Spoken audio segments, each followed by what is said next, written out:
Welcome to Samba Samba. Enjoy the video. In this video, I will show you how to change your Nissan Juke headlight bulb.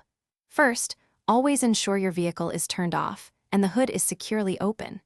You will find the headlight assembly behind the front bumper. For easier access on the passenger side, you might need to temporarily remove the windshield washer fluid filler neck. It is important to know your bulb type.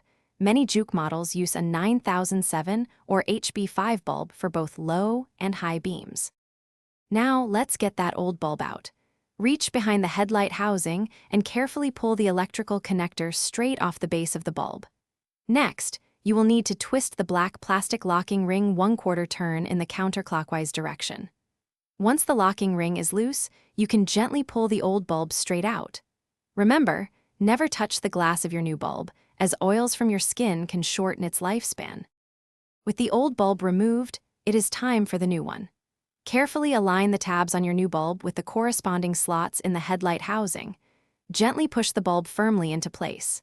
Then, take the black plastic locking ring and twist it 1/4 turn in the clockwise direction until it is secure. Finally, push the electrical connector straight onto the base of the new headlight bulb, ensuring it clicks firmly into position. You are almost done. Now, reassemble any components you might have removed for better access, such as the windshield washer fluid filler neck or any air ducts. Double-check that all connections are tight and secure. The final step is to turn on your vehicle's headlights to test the new bulb.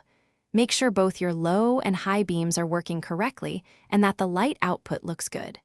Great job, you have successfully changed your headlight bulb. Thanks for watching. Consider subscribing if we helped you.